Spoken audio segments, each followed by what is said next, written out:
Hello, I'm Michael Chigani, and this is Straight Talk. With me today are two new faces, two very new faces. You're both district councillors. You've won the election. You're both pro-democracy. Carrie Low and Edward Ho. Yeah. You are new faces, as I said. You're now district councillors, right? The both of you. You actually defeated juniors Ho Guanyu, right? Yeah, who was a very strong candidate, but you actually defeated him. Nobody thought that could happen.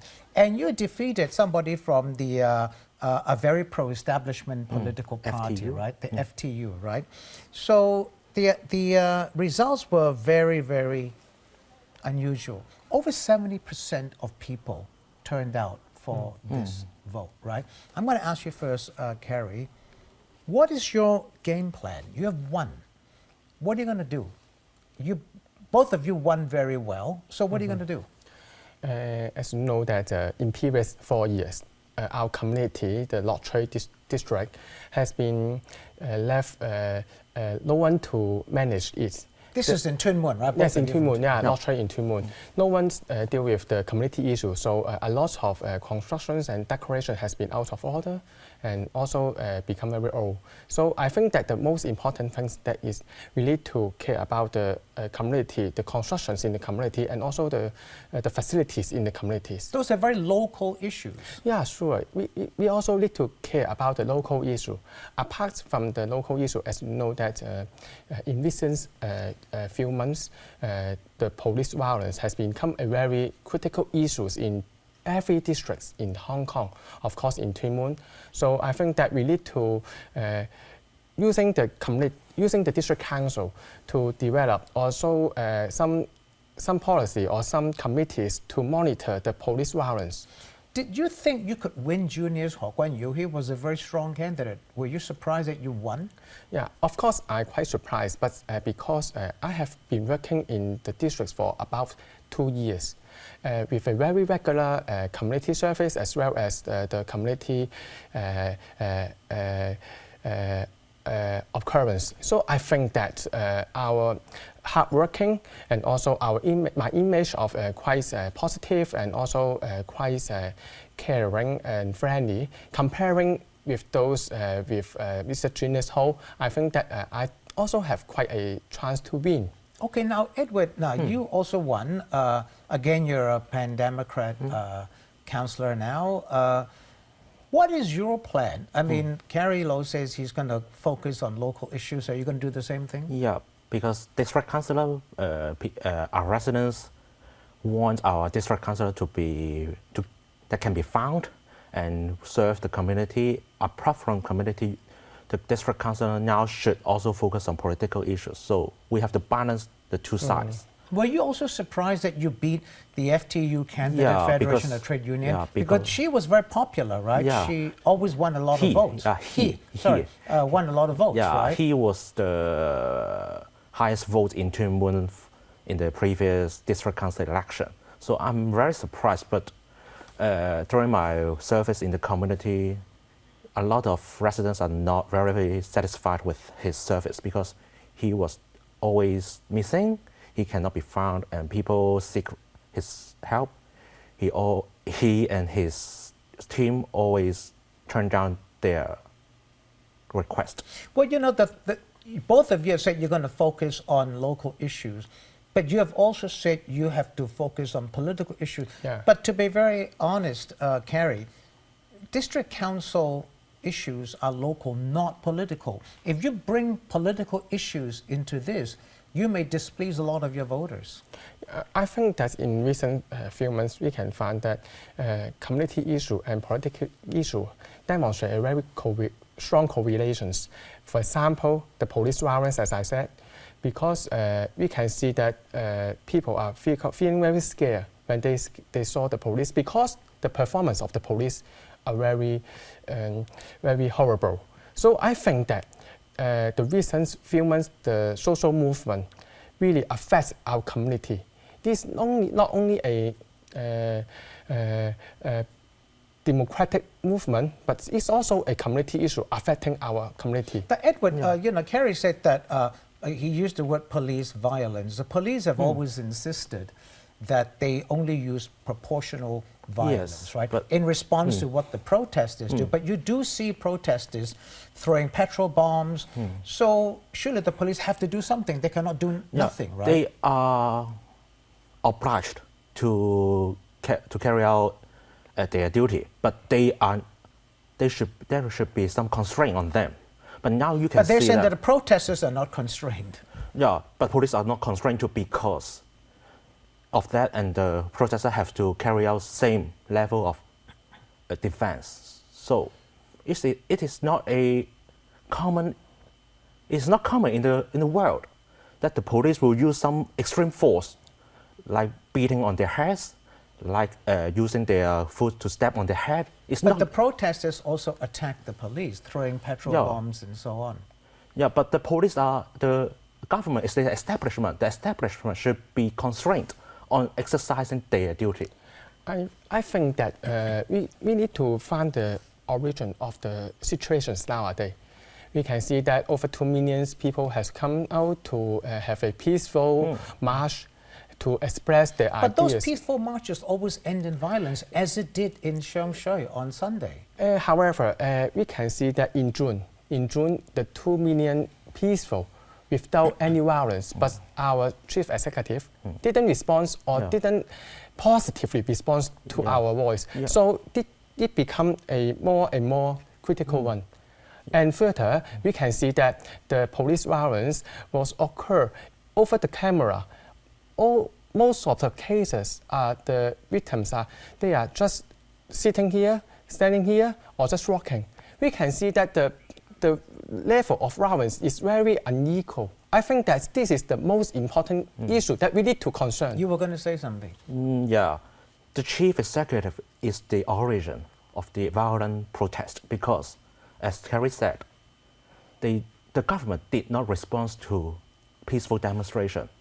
On 9th of June, 1 million people peacefully demonstrate, and the response of the government, no response. But finally, she has withdrawn the bill. So Yeah, it's too late. It's Yes, too late. The government has to respond to peaceful demonstration within a short period of time. It's the people's request, expects that the government will respond to people's voice. Well, now the chief secretary, Matthew Cheung, has said he is inviting all the newly elected district councillors to meet with him sometime this week. But you're both not going. Yeah. If you want to have a dialogue, you have to talk, right? Yeah, he should come to the Tumut District Council as the second chair of the government. He should come to every district to listen to people's voice. Furthermore, I think that, as you know, that the seminar is only 2 hours. And he wants to meet with over 400 candidates, over 400 district councillors.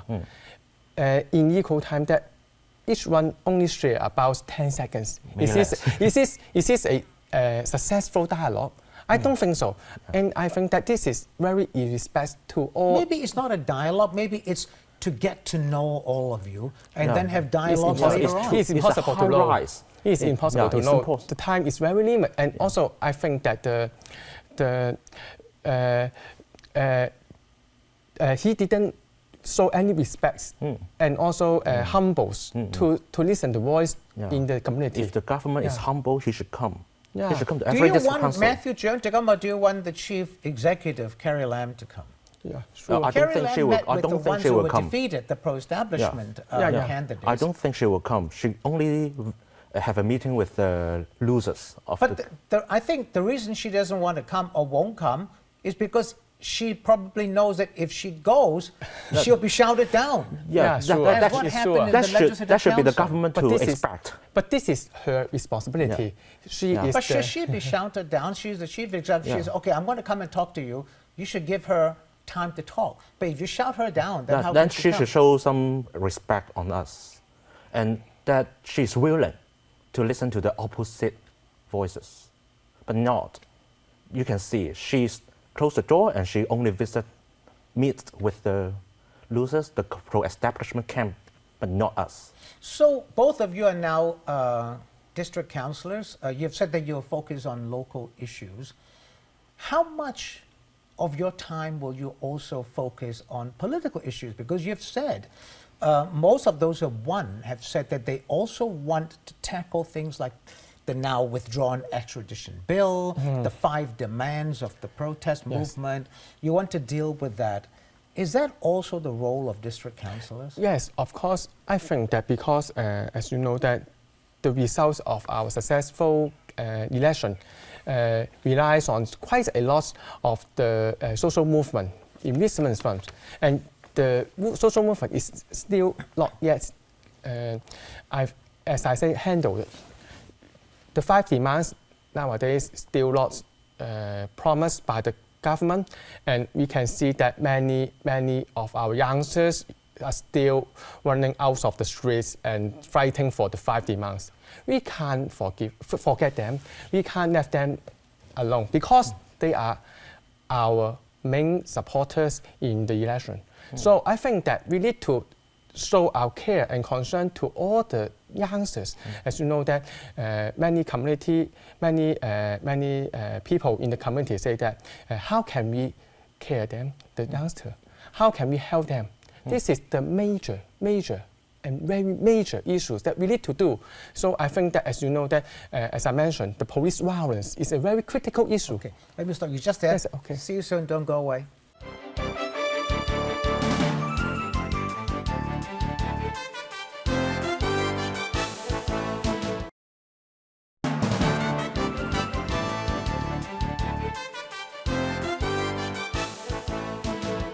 Thanks for staying with us. This is Straight Talk. With me today are 2 new district councillors. One is Kerry Low and the other is Edward Ho. Now, Edward, Kerry Low said that previously the district council focused more on local issues, clean roads, like that's you what said. people expect. And But he just said that now people have changed, voters have changed. They want people like you to focus more on political issues as well, so you have to find a balance, Yes, right? yes. Where is that balance? yes, as a representative of people, the people expect us to focus on political issues apart from local issues. So we have to find a balance. As a district councillor, it's more for us to focus on local issue. We have to focus on the development of the society, the development of Hong Kong, the development of our politics. So we need to voice out people's concern. That's what we should do as a representative, as an elected representative. Have your voters told you that they want you to focus more on political issues? Yes, they want us to fight for their freedom. They want us to fight for... But you don't have the power to do that. You're district councillors. You're not legislative councillors. I think that really, in our coming years, we need to have a very strong and effective communication channel with our community to know what they need. Yes, I think that the community issue is also a very important one, but the voters tell us that apart from the local community issue, we need also to help the political issue. As you know that the recent few months, the social movement. That's what democracy. We have to voice out what people's concern. That's why they vote. Why do the people vote us? Because we can voice out their concern. We, as the pro-democratic party, we are willing to voice out their political concerns. But at the same time, every time you see protests, now somebody asked me to ask both of you this question because you're both district councillors. Yes. Every time there are protests, the protesters smash up the traffic lights and they put barricades and they set fires on the MTR and so on. These are also local issues, right? Sure. So will you tell the protesters don't break the traffic lights? Because you have to make sure that, as district councillors, you make sure that those traffic lights are functioning properly. We, as the elected representative, have to find out why the protesters smash the traffic lights. The reasons. Yeah, the reason behind that is the government is not listening to our people's voice. But does that make it right to smash up traffic lights? Yeah, they know that it's illegal.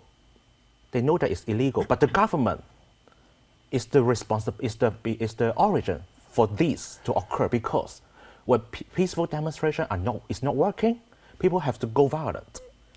Or we can say that we criticize those who throw the bombs, etc., didn't solve the problem. Do you criticize them? This is what you've used the word violence by the police, and you've just used the word that the people, because the government doesn't listen, so they turn violent too. So both sides are violent. Do you support violence? Of course, I think that no one wants violence, and also I didn't support violence, but I need to emphasize that what is the reason, what is the reasons and origin of the problem. Will you condemn violence? I condemn police violence. But you cannot just condemn one side. You've got to condemn. I think we need to have on the same level of the valuation. The police is a part of the establishment. They have the power to solve the problem, not us. We are the district councillor. We oversee the government to solve problems. The responsibility of solving problems belongs to the government. So you can both sit here and say you condemn police violence, but you won't condemn violence on the part of protesters. I think that the major problem is that no one wants violence, and violence should be on the same level. No one have the right to demonstrate violence, but we need to also focus the violence level by the police. And the constitutional violence is the major problem of in Hong Kong. It's the reason why the Hong Kong becomes so chaotic, because the government is not willing to use its power properly and constantly. You know, on January the 1st, I was out covering the protests as a journalist, as a columnist and a writer. And I saw a lot of people shouting, more so than before, Hong Kong independence. Previously, I didn't hear that many people shout that, but more people did that this time round. Both of you, do you support Hong Kong independence? For me, I think that I support the freedom of speech or any ideas that people to voice out their ideas in the forms of the democracy. Of course, to me, I didn't yet support this movement, but I very support people to have different voices. I'm open to all forms of idea, including independence. I'm open to that. But we You're open to, but you support it because it's against the basic law. Yeah, but the basic law is devised by the Chinese and the Britain, and we as a Hong Kong people have no voice on devising or writing up the basic law. So, we as a Hong Kong people, we should be open to all forms of idea, because it's the freedom including of knowledge. Independence. It's a freedom of knowledge. We should enjoy freedom to study all forms of knowledge. Where do we go next, Carrie? Where do we go next? The protests have gone on for 7 months now. It's not as serious as before, but still people are coming out like we saw in Shanghai. How does it end? Everybody wants to know, how does it end? I think that, again, this is the responsibility of the government, of Carrie Lam. What do you want her to do? I think that she must go to the community with respectful and humble hearts to listen to our voice, and also she needs to demonstrate her responsibility in reply of the 5 demands. Yeah. Okay. Now, you know, what Carrie said was go to the community humbly and listen to the people, right? Supposing Carrie Lam, the chief executive, comes to Tuen Mun, to your district, and says, okay, I will listen.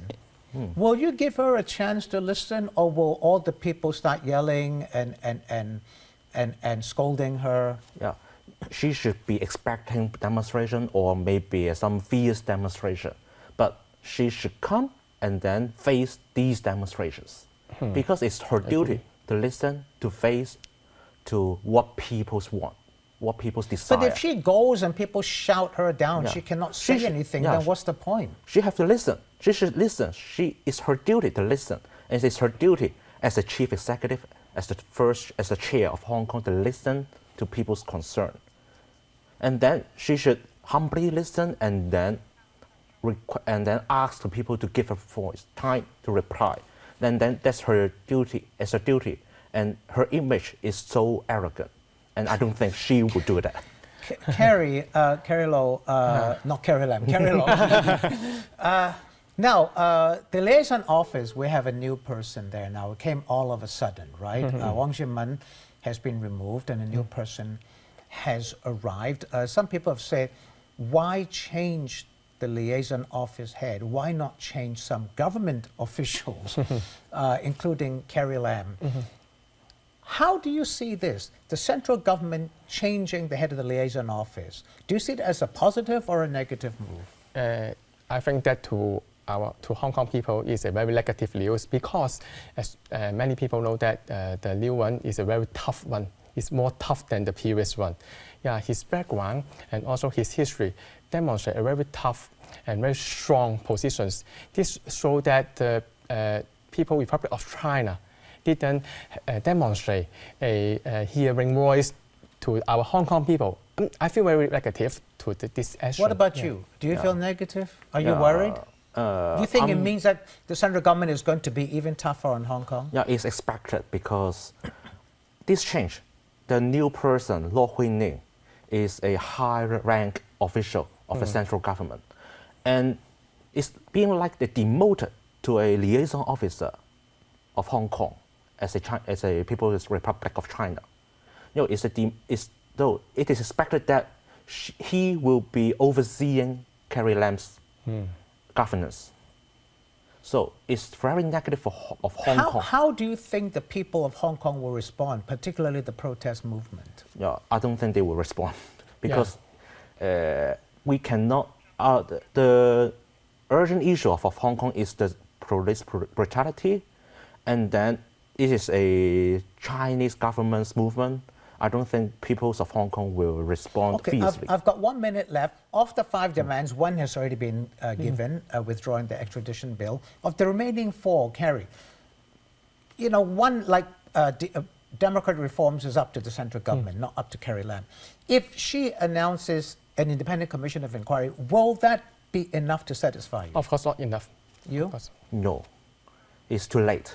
5 demands, not one less. Yeah. But the 5 demands of political reform is up to the central government. And giving amnesty to everybody. You talk about 7,000 people arrested now. How do you give amnesty to 7,000 people?